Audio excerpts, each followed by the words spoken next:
안녕하세요. 저는 아들을 둔 72세의 노모입니다.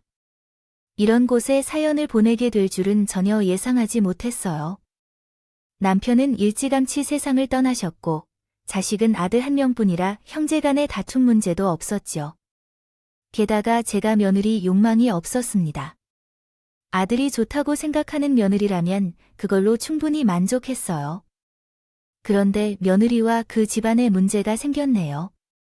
이미 해결된 일이지만 큰 감정이 남아있지 않은 일이긴 하지만 이곳의 사연 채널을 듣며 울고 웃으며 빚을 지게 된 사연을 저와 아들이 전해드립니다. 글쓰기 실력이 부족하지만 많은 이해 부탁드립니다. 저희 나이는 70세입니다. 인생은 쉽지 않았습니다. 워낙 가난한 집안에 태어나서 배운 것도 없고 할 줄 아는 것도 없어서 몸을 쓰며 가난한 친정집에 보탬이 되려고 했습니다. 그렇게 살다 보니 결혼이 좀 늦어지게 되었어요. 사실상 포기하고 있던 중이었는데 저와 사정이 비슷한 남편을 만나 뒤늦게 백년회로를 약속하게 됐어요. 그런데 그렇게 함께 검은 머리에서 흰머리가 될 때까지 행복하게 살아주겠다던 남편이 저와 어린 아들을 두고 먼저 세상을 떠났습니다. 당장 먹고 사야 했던 저는 남편을 잃은 슬픔을 다 털어놓기도 전에 일을 시작해야 했죠. 그러던 중 우리 친정 엄마께서 돌아가셨습니다.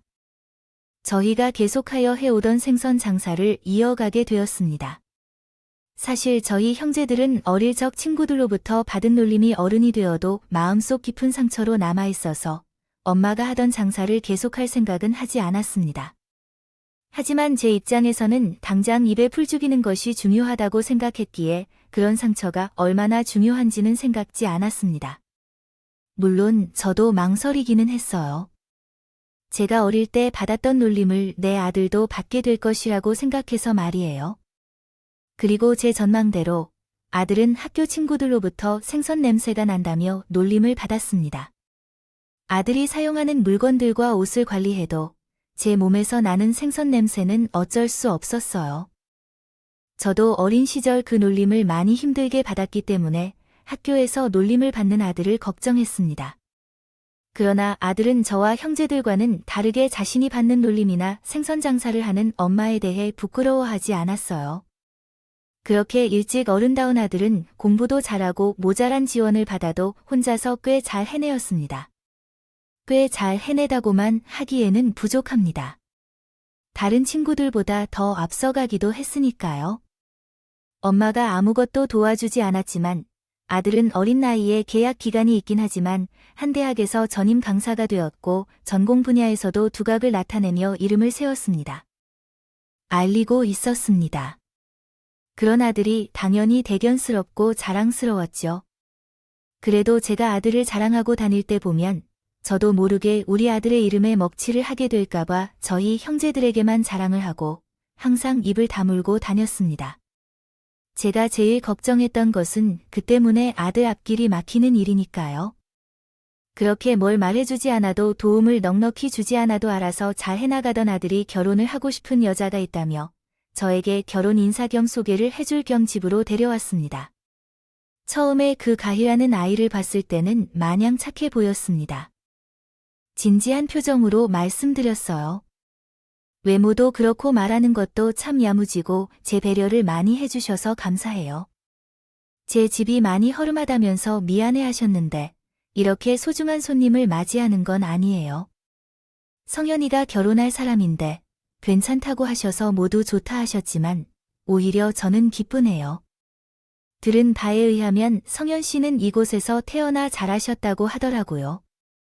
그렇다면 저에게도 의미 있는 곳인 것 같아요. 여기는 모두 성현 씨의 흔적이 남아있는 곳니까요. 그렇게 이야기해 주셔서 감사합니다.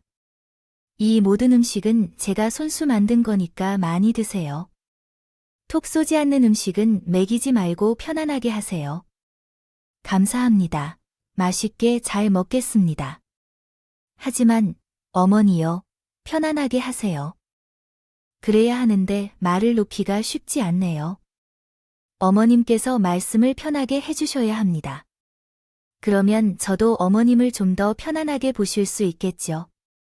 그냥 딸로 생각하고 편안하게 말해주세요. 그래도 되겠죠? 귀한 손님이신데 아이고, 그래, 카이야, 어서 먹으세요. 형편 넉넉한 부잣집 딸인 그 며느리는 사람을 참 편안하게 대해줬어요. 그래서 보자마자 내 며느리로 삼아야 되겠다고 생각했죠.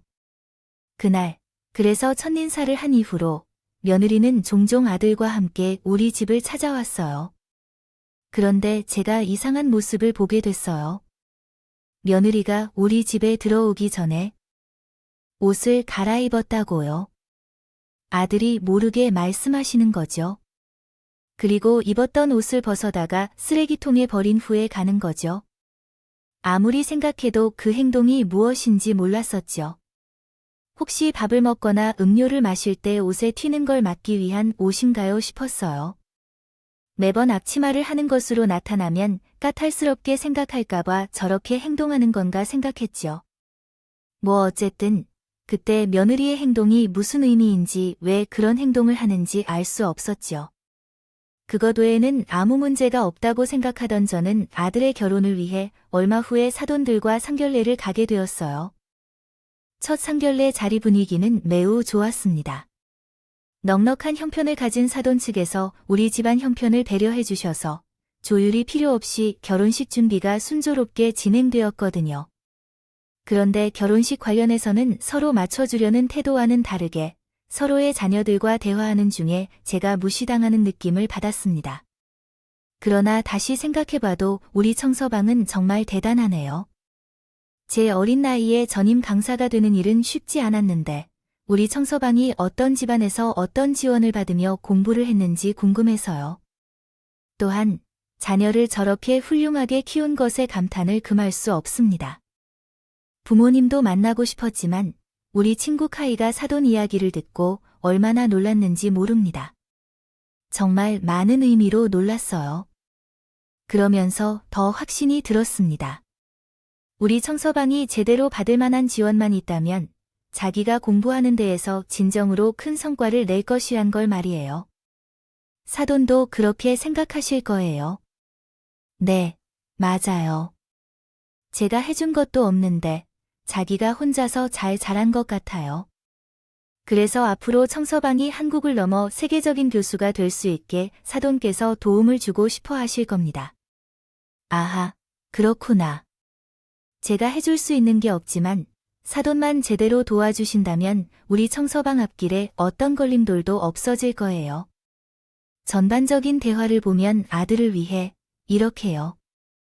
사돈들끼리 으쌰으쌰 하자는 말로는 보였지만 왠지 모르게 저보고 앞으로 행동을 더욱 바르게 해야 한다는 메시지로 느껴졌습니다. 그 외에도 언뜻 들었을 때는 좋은 말로 들리지만 심층적으로 생각해보면 어디선가 쓴맛이 있는 대화가 계속되었죠. 조금씩 그 자리가 불편해지자 사돈과 며느리의 본심을 파악할 수 있는 대화를 나누게 되었습니다. 아들이 잠시 업무 전화로 자리를 비웠을 때의 상황이었죠. 그런데 사돈이 제가 방금 말한 바의 의미를 정확히 이해하셨는지 궁금합니다. 라며 말했습니다. 좀 전에는 제가 언급한 사항과 같이 설정했기 때문에 불안해지네요. 눈치를 살피는 사람이 없으니 그저 원래대로 말할 것입니다. 사돈은 청서방이 훌륭한 교수가 될 수 있도록 도와주셔야 해요. 전임 강사가 교수가 되는 출발점이라고 하지만 그러나 그것은 2년간의 계약직이 맞지 않나요? 그럼에도 불구하고 그 출발점에서 막다른 길에 빠질 수는 없겠죠. 누군가는 생선팔이 자식이 교수가 된다는 것이 훌륭하게 보일 수도 있겠지만 그에 반대로 불편해하는 사람들도 많습니다. 사람들이 어쩔 수 없이 머릿속으로 차별하는 것이 있지 않습니까? 똑같이 가난한 환경이라도 생선팔이 자식과 교수 자식은 전혀 다른 존재로 여기는 것처럼요. 저는 우리 청서방의 앞길에 조금이라도 걸림돌이 없었으면 좋겠어요. 그러나 사돈의 존재는 너무 큰 걸림돌로 보입니다. 또한 저희도 청소부만 아니면 딱히요. 사돈과 마주하는 자리를 만들고 싶지 않아요. 그러니까 청사방 곁으로 한 걸음 물러나 주세요. 제가 하는 말의 의미를 아시겠죠? 방금 전 사돈과 이야기해보니 청서방을 끔찍이 생각하시던데, 그러면 사돈이 어떤 선택을 해야 하는지 알 것이라고 생각합니다. 저는 배운 게 없고 생선을 파는 사람은 아들의 출세기를 방해한다는 이야기를 들었습니다. 그래서 곁에서 떨어지라는 말이죠. 저는 아들이 홀로 앞길을 잘해오고 있으니 내 직업이나 존재가 아들에게 영향을 줄 거라고는 생각하지 못했어요. 물론 아들에게 더 나은 환경을 더해줄 수 있다면 그것이 좋을 것입니다. 만들어주지 못한 것에 대해 미안했지만 그런 말이었죠. 그러나 그날 사돈에게 그 말을 듣고 처음으로 내가 아들의 인생의 걸림돌이 될 수 있겠다는 생각을 했어요. 사돈들이 말한 대로 내 존재로 인해 아들의 인생에 조금이라도 문제가 생긴다면 그건 정말 안 될 일이었습니다. 해준 것도 없는 부모가 자식의 발목을 잡아서는 안 된다고 생각했거든요. 그래서 사돈이 하는 그 말이 가슴으로는 이해가 되지 않았지만 아들이 잘 되길 바라는 마음에 그렇게 하겠다고 말했습니다. 사돈에게서 무슨 우려를 하는지 잘 알겠습니다. 최대한 아들의 인생에 걸림돌이 되지 않도록 하고 싶어요. 다행히 혹시 말귀를 못 알아들으면 어쩌나 싶었는데, 그리고 한 가지 더 저희와 함께하게 되어 정말 감사합니다. 카이는 정말 멋있게 자란 아이예요. 그런 아이가 부모님 밑에서 시집살이 하는 모습은 우리가 보기 어려울 것 같아요. 그래서 이미 청혼 중인 아이가 있는데도 불구하고 우리 쪽에서 시어머님께 드리는 노력과 지지가 있기 때문이죠. 혹시 이 내용도 자세히 설명해 드려야 하는지 아니면 이미 이해하셨는지 궁금해요. 전 며느리를 힘들게 하고 싶은 마음은 없어요. 이해했다면 유의하시길 바랍니다. 불안해서 이렇게 말하지만 그렇다고 해도 명절이나 집안 제사 때 카이를 생각하진 마세요. 우리 딸이 시집가는 건 단순히 새로운 집을 보러 가는 것이 아니라 그 집안에서 인정받고 사랑받으러 가는 것이라는 사실을 잊지 마세요. 알겠죠? 원래로부터 저는 며느리에게 바라는 것이 없었습니다. 물론 가까이 지내면 좋겠다는 생각은 한 적이 있었지만 처음 며느리를 소개받을 때 넉넉한 형편에서 자랐다는 사실을 들으며 그 생각을 접었습니다. 그러나 사돈으로부터 며느리와 가깝게 지내지 말라는 말을 듣게 되었을 때는 어이가 없었고 당황했습니다. 그래서 저도 모르게 대답하면서 며느리를 흘기 쳐다보았는데 며느리는 눈 하나 깜짝하지 않으며 앞만 꼿꼿이 쳐다보고 있었어요. 그 순간 알았죠. 사돈들뿐만 아니라 집안 사람들 전부가 저를 같이 상종할 수 없는 사람으로 보는 것 같다는 것이었어요. 며느리가 이전에 보였던 행동이 무슨 의미였는지 이해가 되었어요. 우리 집을 더러운 것으로 생각해서 저희 집에 방문할 때마다 항상 깨끗한 옷을 입고 버릴 옷을 준비한 것이었거든요. 그것은 며느리도 처음부터 제게 접근할 때 가면을 쓴 채로 했던 것처럼 아들의 호의를 얻기 위해서였죠. 하지만 그런 모든 것들은 상관이 없었어요. 그냥 아들이 이번 결혼으로 행복한 미래를 살기를 바래서였기 때문이에요. 이미 시아버지의 요구를 듣고 있었고 마음을 정리한 상태에서 아무렇지 않은 척하고 넘길 수 있었어요. 그래서 이후 아들이 돌아왔을 때 모든 것이 아무렇게도 없었던 것처럼 행동하여 다시 기쁜 분위기 속에서 상견례를 끝냈어요. 상견례를 마친 이후 제가 아들의 결혼 관련해 해야 할 일은 없었어요. 사돈 측에서 모든 것을 알아서 준비해 주셨기 때문이죠. 아들은 결혼식을 올리기 전까지 사돈들에게 제가 해줄 수 없었던 좋은 대우를 받으며 결혼식 준비를 하게 되었고 얼마 뒤 화려하고 고급진 예식장에서 행복한 결혼식을 올렸습니다. 아들이 며느리와 결혼식을 올린 이후로는 사돈들과 약속했던 대로 두 사람과의 거리를 유지하려고 했어요. 그래서 혼자 된 엄마가 걱정돼 자주 찾아오려는 아들을 말리기도 하고 아들과의 연락도 최대한 줄이려고 노력했죠. 하지만 어쩔 수 없이 아들과 며느리를 뵐 수밖에 없는 날들이 있었습니다. 오히려 명절날에는 제 형제들에게 핑계를 대며 아들을 따돌릴 수 있었지만 제 생일, 어버이날, 그리고 남편의 제삿날처럼 아들이 저희 쪽에서 무조건 찾아오겠다는 날들은 어쩔 수 없었어요. 그럴 때마다 항상 조심하며 아들과 며느리를 맞이했습니다. 최대한 아들과 며느리가 편안하지 않게 느껴지지 않도록 행동했죠. 생일에는 전부 준비해놓고 아이들을 맞이했고 남편의 제삿날에도 항상 아들과 며느리가 오기 전에 준비를 완료했어요. 그래도 가끔 며느리에게 한마디를 들었죠. 이와 관련된 몇 가지 이야기가 있는데 한 번은 제 생일날 벌어진 일이 있었어요. 아이들이 피곤하지 않도록 집에서 일찍 생일을 마무리하고 집으로 보내드렸어요. 그런데 잠시 후 며느리가 뭘 놓고 왔는지 우리 집에 들어왔어요. 그래서 그가 이렇게 말했어요. 왜 뭐 놓고 갔니? 나는 너희 자리를 비웠다가 들어왔는데 놓고 간 것이 없었어요. 아니요. 제가 어머님에게 할 말이 있었어요. 그 이야기는 화장실에 간다고 했으니까 제 이야기를 간단히 하고 싶어요. 어머님도 결혼 전에 우리 부모님과 한 약속을 지키기 위해 노력하고 있습니다. 이 때문에 어쩔 수 없이 만나야 하는 상황도 이해해 주시고요. 그런데 음식을 직접 만들려고 하지 마세요. 위생에 좋지 않아요. 음식을 먹는 척하는 것이 얼마나 어려운지 아십니까? 옆에 있는 사람이 있으니 먹어야 하지만 손이 갈 만한 음식이 하나도 없네요. 그냥 그분께 음식을 시키라고 하시던지 제가 식당을 찾아보겠습니다. 밖에서 기다리며 그날 입을 옷도 사다 드리겠습니다. 아무거나 마음대로 입지 마시고 내 말을 알아듣고 계시겠죠? 내가 먹어온 음식에 대해 뭐라고 그렇게 말하면서 나를 비난하는 것은 조금 적절하지 않다고 생각합니다. 그러면 어머님의 생신을 맞아 이 사람이 불편해하는 제 방문을 어떻게 피할까요? 그래서 우리가 다투어도 마음이 편하실까요? 어머님도 직접 음식을 차리지 않아도 괜찮습니다. 저희들에게 대접을 받는 것이 좋잖아요. 서로 칭찬하는 건데 왜 그렇게 불편해하시는 건가요? 며느리는 내가 준비한 음식을 사람이 먹을 수 없는 것처럼 이야기했습니다. 돈 많은 사람들은 먹는 것이 다르다고 하니 말도 안 되는 억지가 아닐까 싶어서 무슨 문제냐고 물었더니 그때는 또 아들을 가지고 협박하더군요.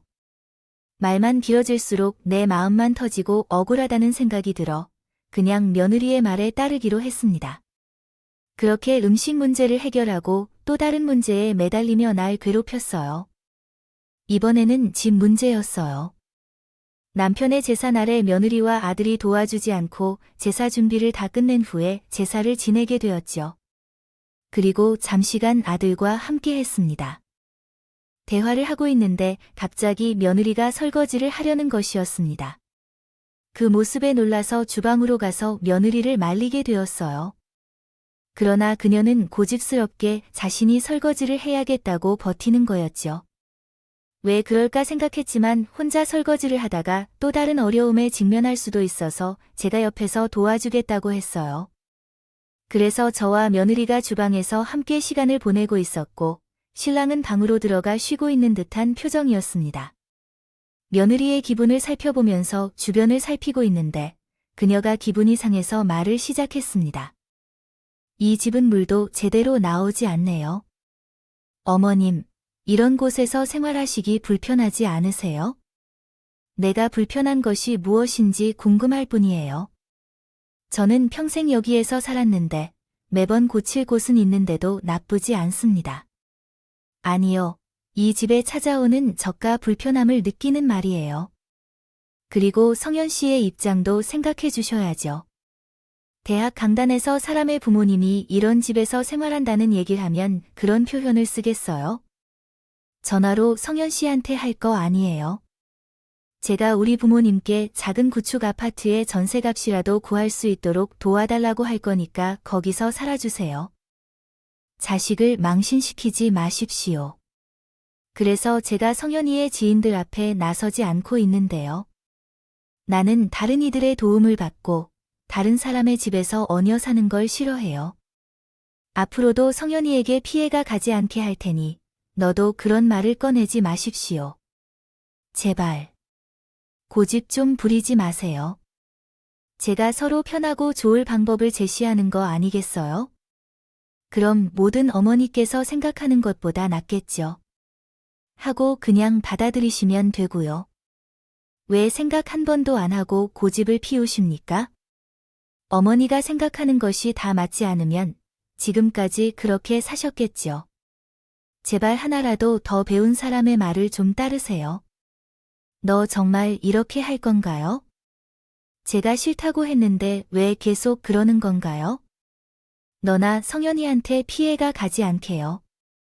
하겠다는데 사돈과 약속한 대로 지키고 있는데도 불구하고 며느리는 계속해서 감나라 배나라 하며 사악한 말을 지어냈습니다. 위아래가 뒤바뀐 고부 관계라고 해도 이것은 너무하지 않나 싶었어요. 그래서 며느리에게 분명히 말했습니다. 제가 약속한 것 이외에는 내 일에 개입하지 말라고. 감정이 실려서 목소리가 크게 나간 것 같았는데 그 소리를 듣고 주방에서 나와서 아들이 물었습니다. 엄마, 무슨 일이에요? 여보, 무슨 일인가요? 방금 큰 소리가 들렸는데 아니야. 아들이 계속 설거지를 하겠다고 해서요. 신랑이 중간에 끼었던 일인데 새엄마는 일하느라 피곤할 텐데 여기까지 와서 설거지하는 게 마음이 쓰여서 어머님 말씀이 맞아서 나랑 어머님 사이에 큰 문제가 있어 나랑 어머님 사이에 큰 소리를 내려고 하는 이유는 별 볼 일 아닌 거니까 신경 쓰지 마시길 바라요. 아들이 신경 쓰인 건 한 번도 없었어요. 며느리가 시건 방지하는 행동을 하더라도 정중한 말 한 번 할 수가 없었어요. 며느리는 이를 이용해서 제 답변 외에도 계속해서 시비를 걸어왔고 참견하거나 무시하는 행동도 했습니다. 결국 저는 며느리와 아들을 멀리하게 되는 사건이 생기게 됐죠. 그 일은 아들이 저에게 효도를 하겠다며 가족 여행을 계획하던 일에서 시작됐습니다. 아들이 휴가철을 맞아 외국으로 가족 여행을 제안했어요. 며느리와 사돈들까지 같이 가겠다 하니 불편할 것 같아서 가게 일을 핑계로 거절하게 되었죠. 그러나 아들이 동생에게 연락해서 가게 일을 대신 봐달라고 먼저 부탁했어요. 또한 비행기를 무서워하고 여행지가 마음에 들지 않는 등 여행을 둘러싼 여러 이유로 애를 쓰면서도 결국 아들의 의견을 따를 수밖에 없었습니다. 난생 처음으로 해외여행을 떠나는 일이라서 눈치를 살피며 며느리와 사돈들의 마음을 생각했지만 첫 여권을 보게 되어 설레인다는 것을 알게 되었어요.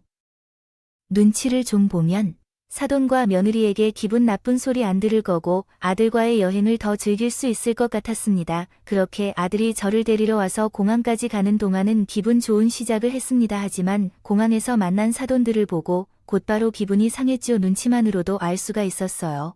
제가 눈에 걸려 있다는 것을 말이죠. 물론 제 아들 앞에서는 그렇게 행동하지 않았지만 아들이 잠시 자리를 비우자 괜한 텃세를 했습니다. 우리 사돈은 정말 눈치가 없는지 아니면 그렇게 여행을 간다고 싶으셨는지 모르겠어요. 거의 동남아로 여행을 다니면서도 어떤 대접을 받게 될지 알면서 따라오신다면 여행하고 싶은 마음이 강하시다면 말씀해 주시면 제가 별도로 보내드릴 수도 있습니다. 그러면 이렇게 불편한 분위기는 없었을 텐데요. 저도 사돈이 자녀들을 동반하기를 원해서 오게 된 것입니다. 혹은 사돈과 며느리와의 관계 때문에 여행을 꺼려서 아들에게 거절을 했어야 했을까요? 이번 여행에서는 제 아들과 보내는 시간 이외에 별도로 사돈 가족들과 어울리지 않을 것이기 때문에 이 정도까지는 필요하지 않을 것 같습니다.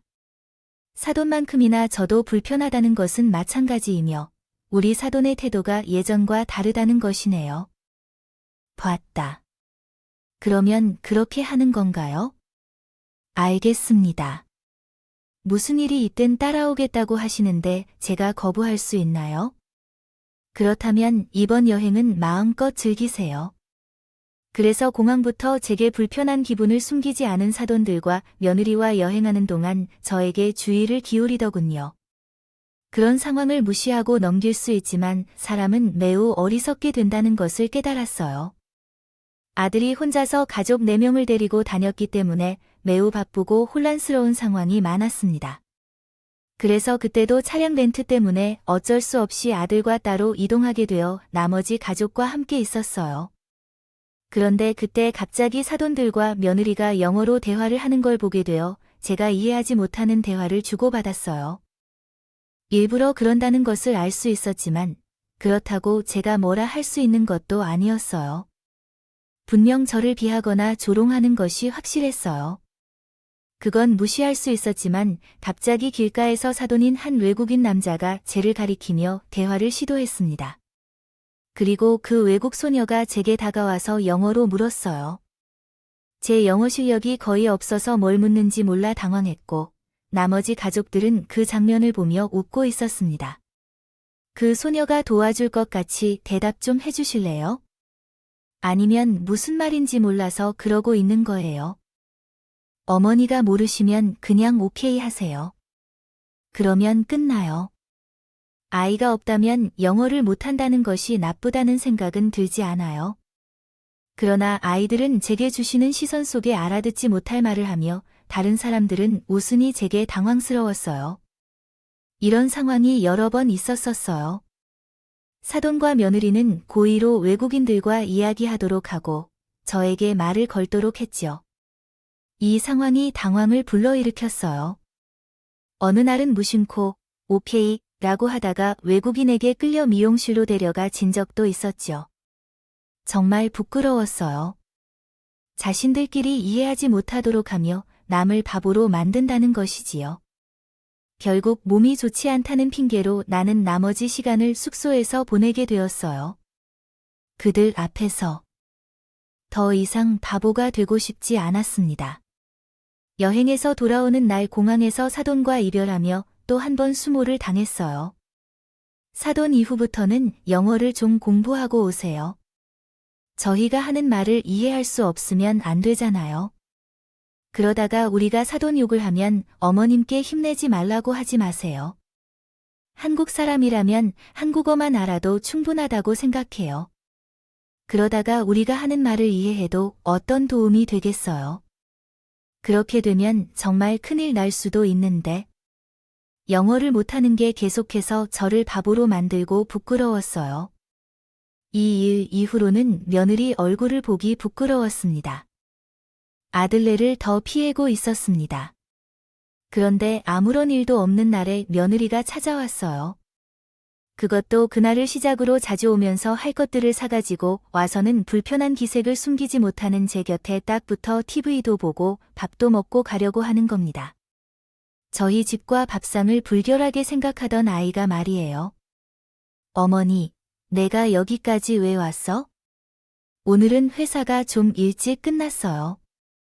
대구로 가면 아직 안 들어오셨을 것 같아서 가게로 왔어요.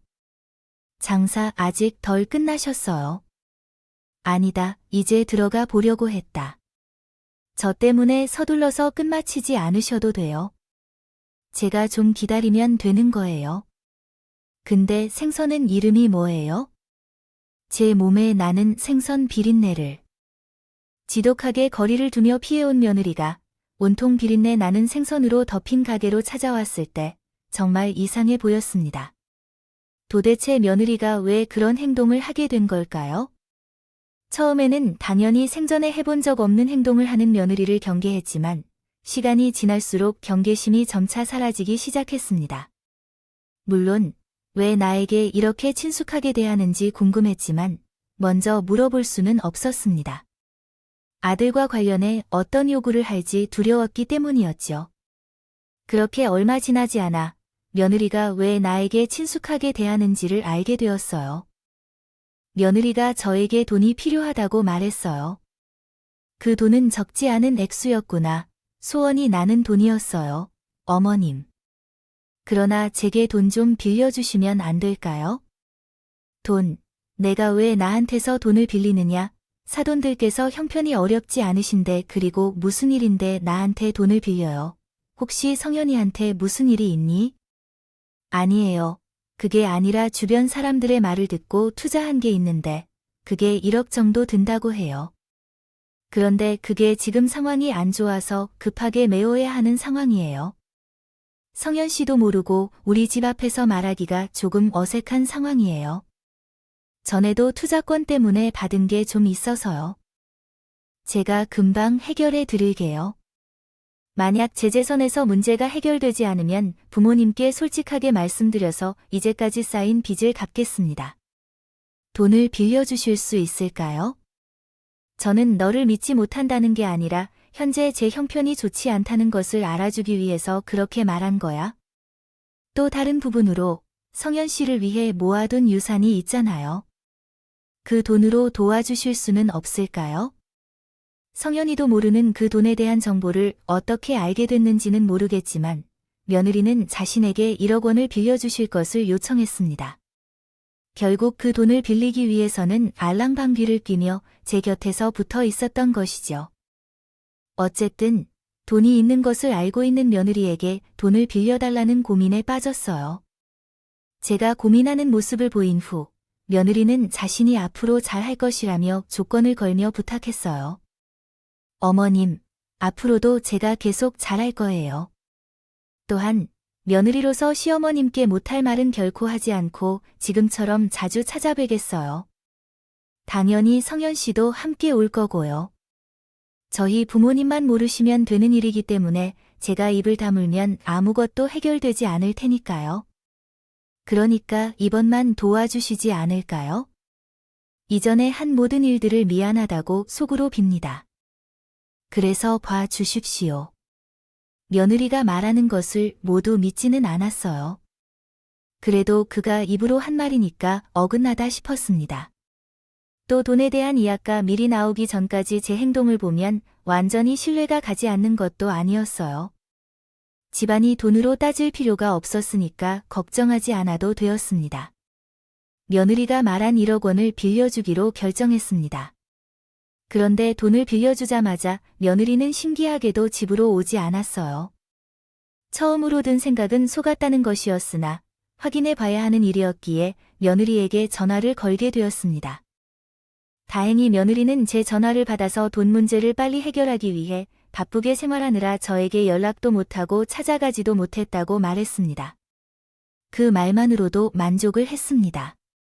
이전에는 제 전화를 받지도 않던 아이였으니 제 전화를 받고 죄송하다는 태도를 보이는 며느리를 보며 내가 착각했구나 생각했습니다.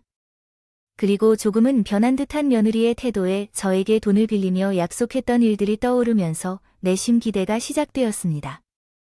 하지만 그 말과 행동도 결국에는 모두 돈 때문이었고 저를 다시 한 번 더 기만했다는 것을 알 수 있었습니다. 저는 평소와 같이 가게에 앉아 생선을 팔고 있었는데 저 끝에서 며느리가 보이는 것 같습니다. 처음에는 왜 며느리가 우리 시장 방향에 있는지 궁금해했습니다. 그러다가 저에게 일을 알리러 왔던 것이었나 싶었죠. 그때가 바로 점심시간이라서 짧은 시간을 내어 찾아왔을 거라 생각했습니다. 그래서 당연히 여기로 오겠거니 생각했는데 며느리는 저희 가게 쪽을 쳐다보지도 않고 가는 거예요. 회사 동료나 친구와 함께였다면 모를까 혼자였거든요. 그래서 가게 호수를 착각한 줄 알고 며느리를 쫓아가 잡아 세웠어요. 가희야, 여기야. 너 어디까지 가려고? 그랬더니 며느리를 붙잡자 주변에 있는 사람들도 저를 같이 멈추도록 해야 했어요. 한국어 구조에서 명사와 관형사, 동사와 보조사의 관계를 명확하게 설정하여 문장을 수정하겠습니다. 며느리를 제외하고는 회사를 다니는 사람들처럼 보이진 않았거든요. 동시에 쳐다보는 거죠. 처음에는 일행이 아닌 줄 알았는데 거기 있는 사람들 모두가 며느리 일행이었던 거죠. 그 모습이 좀 이상하긴 했어요. 그런데 더 당황했던 건 며느리의 태도였습니다. 사람들과 함께 있는 상황에서 제가 아는 척하는 것이 부끄러울 수도 있겠지만 무슨 벌레를 보는 것처럼 보더라고요. 그러더니 제가 잡은 손을 반대편 손으로 탁 하고 친 것입니다. 그 손으로 더럽게 어딜 만지고 당신 나 알아? 정말 짜증나게 모른 척해야 한다는 걸 알면서도 며칠 전 제가 돈을 빌려줄 때 한 모습을 생각하니요. 화가 났어요. 그래서 저도 화를 냈어요. 너 창피하다고 해도 어떻게 그런 말을 할 수 있어? 며칠 전 내가 한 말도 기억 안 나는 거야? 그때는 그렇게 간절히 빌었는데 이제 와서 뭘 하니? 더럽고 짜증나. 아, 진짜 오늘 팔자 되게 사나워. 먼저 가세요. 나 잠시 일을 해결하고 올 테니. 곁에 있던 사람들을 보낸 며느리는 저에게 솔직한 마음을 전했습니다. 보자마자 짜증나게 만든 게 죄송한데요. 제가 모른 척하면 그냥 그런 이유가 있을 거니까 모른 척해야죠. 그런데 왜 아는 척을 하세요? 뭐? 자랑스러운 일이 아닌데, 또한 그 돈 1억을 가지고 이렇게 하나 보다건 내가 곧 갚을 테니 이자까지 더해져요. 너 결국 그때 했던 말이 거짓말이라는 거죠. 날 속인 거야. 돈을 빌리려고 그랬던 거니까. 제가 진심으로 그런 말을 했을까 봐요. 주제를 알고 말을 해야죠. 이거 내가 말하는 대로 다 속을 판인데 여기서 확실하게 말하고 싶어요. 저 평생 어머님과 우리 집 식구들과 동급으로 생각 안 해요. 저희들보다 평생 밑에 있는 사람이라는 거죠. 아시나요? 또한 시간이 없으시다면 그만하세요. 소리를 쳐 제 곁을 지나가는 며느리를 붙잡지 못했습니다. 부끄러움을 느낄 뿐입니다. 며느리가 소리치는 고성 때문에 저를 쳐다보는 사람들의 눈치가 부끄러웠던 건 아닙니다. 그렇게 여러 차례 사돈과 며느리로부터 그딴 대우를 받으며도 그 인간들이 어떤 일로든 아직도 모르고 있는 제가 인간이라는 사실에 한심하고 부끄러웠습니다. 요즘 사람들이 멘탈이 나갔다고 하는데 정신이 터져버린 것처럼 아무 일도 손에 잡히지 않고 아무 생각도 들지 않았고 바보 같은 나 자신만 탓하고 있었어요. 그렇게 정신이 나간 채로 시장 영업시간이 끝날 때까지 가게에 멍하니 앉아 있었습니다. 시장을 관리하는 경비원이 괜찮은지 물으실 때까지 집으로 가는 생각은 하지 못했고 대충 가게를 정리하고 집으로 돌아가는데 걸음이 천근만근이고 집까지 거리가 엄청나게 먼 것 같았어요. 그렇게 겨우 집 근처에 도착해 들어가려는 순간 도저히 맨정신으로는 버틸 수 없을 것 같았습니다. 그래서 들르던 중 가게에 들러 소주 여러 병을 사가지고 갔어요. 평소에 술을 마시는 경우는 거의 없었는데 소도병으로 홀짝 마시는 것 말고는 마셨던 적이 없습니다. 술이 약하다는 것도 있었고 아들을 혼자 키우면서는 술이나 그와 같은 것은 멀리하고 싶었거든요. 그런데 그날은 며느리와 있었던 일을 잊고 싶어서 술을 마셔야겠다고 생각했습니다. 제 정신으로는 자신이 잠을 잘 못 자겠다고 생각했고 자신을 탓하는 괴로운 생각이 사라지지 않을 것 같아서요. 그렇게 술을 마시고 나서 곧바로 잠이 들었습니다. 들려서 잠자리 앞에서는 안주도 하나 없이 독한 소주를 마시게 된 것 같습니다. 어차피 그날 며느리와 있었던 일을 계속 생각하게 되니 따로 안주가 필요 없었던 것 같아요. 그렇게 반잔씩 소주를 마시다가 취기가 조금씩 올라오기 시작했습니다. 죽기만으로는 잠들기 부족할 것 같아서 어지러움을 참으며 계속 소주를 마셨어요. 몇 잔을 마셨는지나 흘러간 시간은 중요하지 않았기 때문에 그냥 완전히 만취할 때까지 술을 마셨어요. 그렇게 되니 원하는 만큼이 아닌 것 같은 느낌이 들었습니다. 집 천장이 빙글빙글 돌더니 심장 소리가 귀를 울렸고 결정적으로 내 아들이 나타났어요. 이렇게 늦은 시각에 아들이 연락 없이 오게 되어서요. 집으로 돌아갈 수 없다는 생각이 들어서 당연히 헛되다고 생각했죠. 그래서 이야기를 하고 싶었던 내 아들에게 지난 날들에 대한 이야기를 시작했습니다. 솔직히 말해서 제가 아들의 얼굴을 보는 게 힘들어서 이런 얘기를 하기가 어려웠어요. 그래서 가감없이 제가 시부모님과 며느리에게 겪은 일들을 모두 이야기하게 되었습니다. 그런데 엄마가 말한 일들을 참고 견뎌내 줄 수 있을 거라고 생각했어요. 엄마는 너만 잘 되면 돼 라고 생각하기 때문이었죠. 그래서 엄마, 내가 내 시부모님들에게서 당하는 일에 대해 이해할 수 있다 고 했지만 가끔은 참된 사람으로서 너무나 힘들다는 생각이 드네요. 내가 너희 결혼식을 올릴 때 약속한 것을 지키지 않는 것도 아니었는데 왜 나를 이렇게 잡아먹어서 안달이라는 거야? 나도 우리 아들 앞길을 방해하고 싶지 않은 마음이 같은 건데. 그래서 우리 아들 팔목을 잡지 않으려고 노력하는데 왜 날 그렇게 무시하고 짓밟고 괴롭힌다는 거야? 엄마가 다른 것보다 걱정이 되는 건 혹시 내가 그 사람들의 기준에 부합하지 않으면 나한테 한 것처럼 너에게도 똑같이 행동할까봐 크게 걱정돼. 그게 내 걱정이야, 성현아. 엄이라고 하는 나로서는 이렇게 못나서 미안해. 그 양반은 그렇게 먼저 세상을 떠났을지라도 미안해, 성현아. 내 아들에게 미안해. 신세한탄을 하며 하소연하고 있었지만 허상으로 여겨졌던 아들이 저에게 대답을 해주었어요. 죄송해요, 엄마. 전 그것도 모르고 바보같이 저 때문에 벌어진 일인데 제가 해결할게요. 엄마, 제가 그 인간들을 참교육 제대로 시킬 거예요. 꿈인지 허상인지 모르겠지만 아들이 복수를 해주겠다는 한마디가 마음을 놓이게 해주었습니다. 처음은 되고 말았던 하소연이었지만 그 일로 인해 그날 며느리와 있었던 일이 씻겨 내려가는 듯 했어요. 뒤로도 한동안 무슨 말을 했는지 기억이 나질 않지만 어쩌다 많이 힘들어져서 잠이 들었지요. 아침에 일어나니 머리가 깨질 듯 했어요. 아파서 출발해 아들을 보지 못했지만 그 순간에 어젯밤 아들의 모습이 생각났어요. 혹시나 하고 확인해 보았더니 다행히 집에는 저 혼자가 아닌 것을 확인할 수 있었고 어제 마신 술로 인해 잠든 채 남아있는 상태였습니다. 성현이가 왔다 갔다 했다면 그 아이의 성격상 술상을 비워두고 나갔을 테지만 그대로 남아있으니 조금 의아했다가도 결국 꿈일 뿐이었을 것이라고 생각했어요. 그래서 다행히 아들은 괜찮다는 것을 확인하고 안심했습니다. 그리고 나중에 술을 마시고 잠이 덜 깬 상태로 고생하던 나는 늦었지만 가게에 나가기 위해 준비하고 있었어요. 그런데 그때 찾아온 놀랍게도 집에 누군가가 우창창하고 들어왔어요. 현관문 비밀번호를 아는 사람은 아들뿐인데 아들이 왜 이렇게 소란스럽게 들어오나 싶어서 방 밖으로 나갔다. 현관문 쪽으로 나가니 아들이 며느리 머리채를 잡고 집 안으로 끌고 오고 있는 모습을 보게 되었다. 너무 놀라 다른 생각은 할 것도 없이 우선 아들에게 그 손을 놓으라고 했다. 아이고, 성현아. 넌 지금 뭐 하는 거야? 그러다가 가히 머리카락 뜯기겠다. 우선 그 손 좀 놔라. 너 방금 들었어? 우리 엄마가 이런 분이야.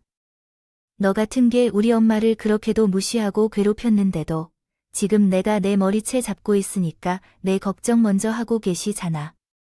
내가 저런 분한테 지금까지 무슨 짓을 한 건지 이제 좀 알겠어. 아들이 그 말을 하는 순간 어젯밤의 일이 꿈과 허상이 아니라는 것을 알게 되었다. 수사가 있었습니다. 큰 문제였어요. 이렇게 계속되면 제 아들의 미래를 망치는 일이 되겠으니까요. 우선 아들을 말리려고 했습니다. 성현아, 너 지금 왜 이러는 거니? 설마 어제 나한테 말한 게 그래 그런 거면 너 지금 오해하는 거야? 엄마 어제 그 드라마 보다가 거기에 나온 주인공 태사를 중얼거린 거라고. 아이고, 그러다 카이 머리 상하겠다. 우선 머리를 잡은 손 좀 놔라. 엄마, 왜 그렇게까지 하세요? 이 사람네 집에서 보장해준다는 제 삶 때문에 이러시는 거예요. 제가 그 삶을 살 수 있다고 하면 엄마가 겪으시는 일들을 알면서도 넘길 거라고 생각했어요. 그리고 그렇게 이룬 제 인생에 만족할 것이라고 생각하세요. 그건 성공한 삶이 아니에요, 어머니.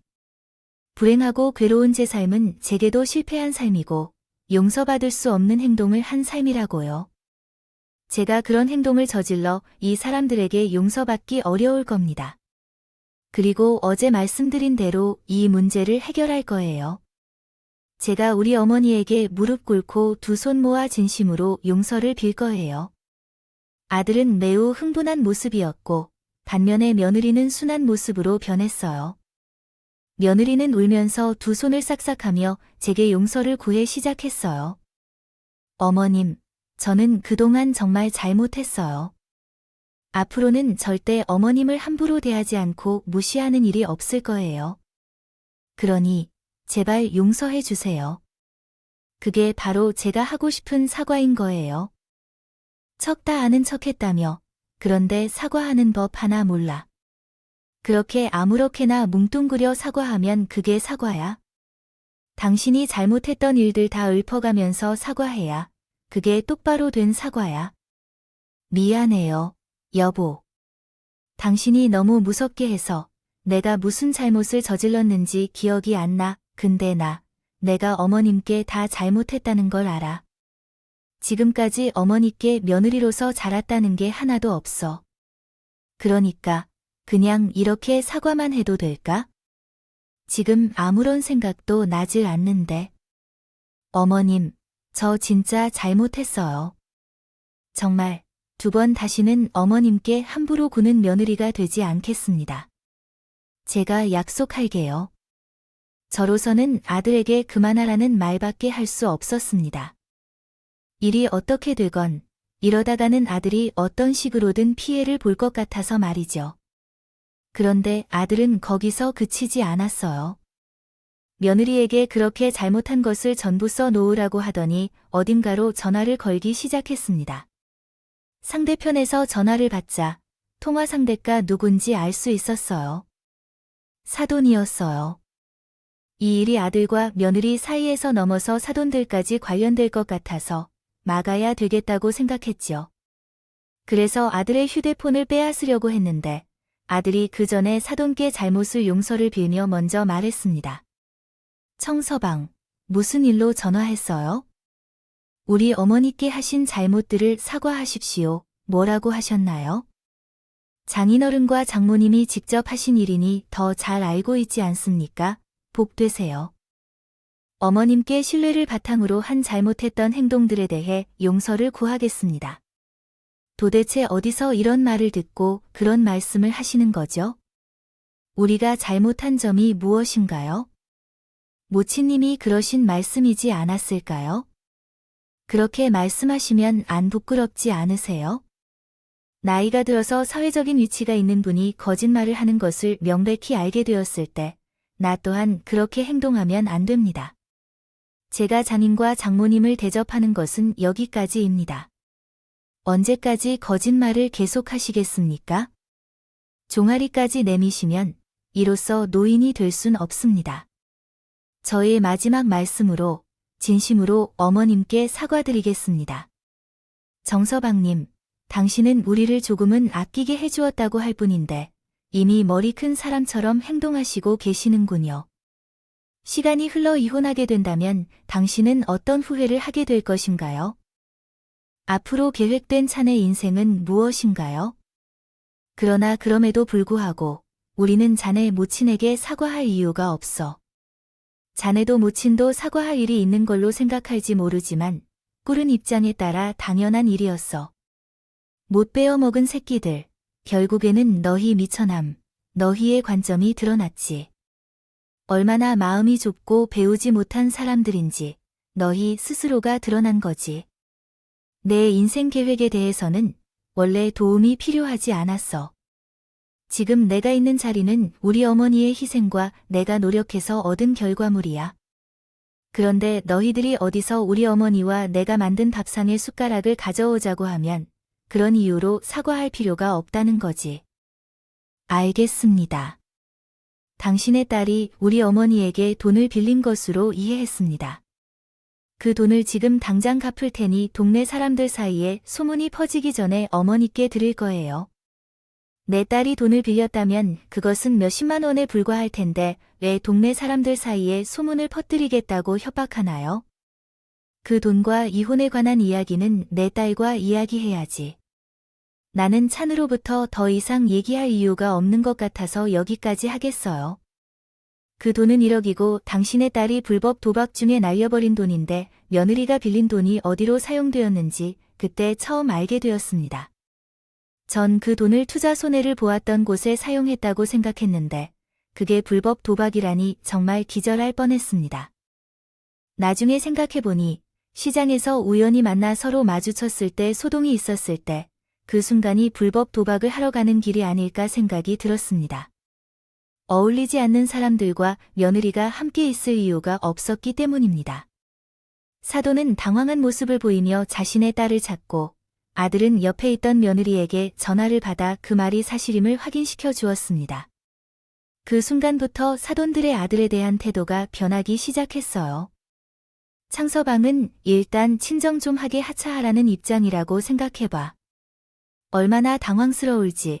주말을 쉬고 있는데 난데없이 사과하라는 연락이 오면 닥쳐서 우리 어머니에게 사과하라고. 당신 딸이 1억 원을 빌린 돈을 빨리 갚아야 합니다. 돈을 상환하는 방법은 무엇이든 우리 쪽에서 급할 일은 없으며 대신 여러분들의 성의를 보겠습니다. 우리 어머니께 어떤 방식으로 사과를 드려야 하는지 저가 판단하여 소문을 퍼뜨릴지 말지 고민해 보겠습니다. 혹시 지금 사돈분이 계신가요? 그렇다면 지금 바로 사과해도 되는 건가요? 사돈, 네, 제가 여기 있습니다. 제가 먼저 사과드리겠습니다. 당신께 상처를 드려서 죄송합니다. 당신 딸이 누구에게 어떻게 사과하는지 그따위로 배웠나 했다가 사실은 여러분이었다는 점에 대해 사과드립니다. 사과는 똑바로 하도록 하겠습니다. 어떤 부분에서 잘못을 저질렀는지, 어떤 감정을 느끼고 계신지 알려주시겠습니까? 있는지 또 뭐가 죄송한지도 모르고 앞으로 이런 일이 없게 어떻게 할지 알겠어요. 사돈들은 계속해서 아들에게 지적을 받으며 여러 차례 사과를 수정해 나갔고 결국 아들이 만족할 만한 사과를 하고 나서야 통화를 마칠 수 있었습니다.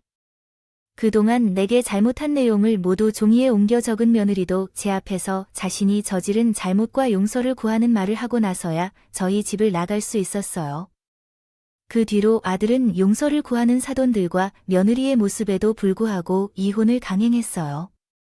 저런 인간들과는 애초에 가족이라는 관계를 맺어선 안 된다, 고 말이에요. 아들이 가족이라는 울타리를 벗어나면서 자신들의 딸이 한 불법 도박 사실과 저에게 했던 것들이 다 드러나기 시작했어요. 일이 다른 사람들에게 알려질까 싶었는지 사돈들은 아들과 며느리의 이혼을 막아달라며 저에게 부탁했습니다. 하지만 저는 이제껏 받아왔던 수모들과 무시, 그리고 무엇보다 내 아들이 그러한 사람들과 함께하면 좋을 게 없다고 판단하여 거절했어요. 사돈씨, 처입니다.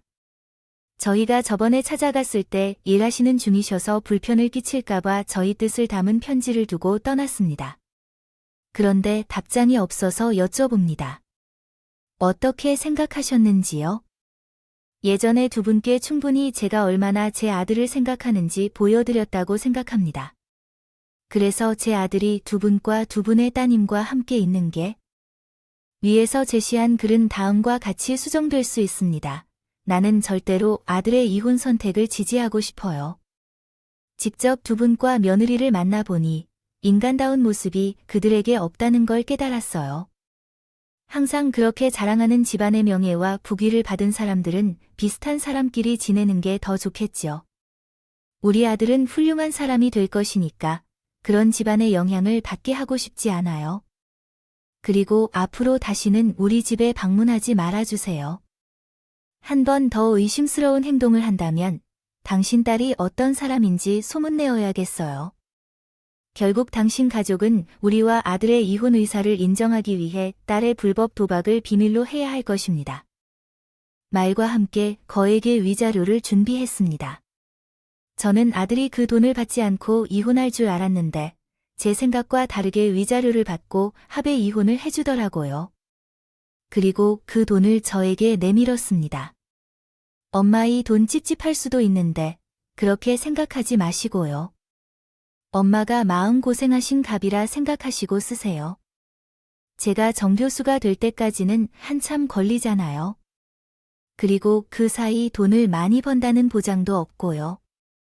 전 엄마가 이 돈으로 이제는 좀 편히 살면 좋겠어요. 어차피 저는 학교 생활하느라 돈이 필요한 것도 없잖아요.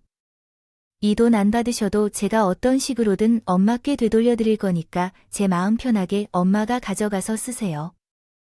이제 생선가게에서의 일을 그만두고 이제는 여행도 하면서 쉬세요. 아들은 자신 때문에 그런 일을 겪었다고 생각하여 받은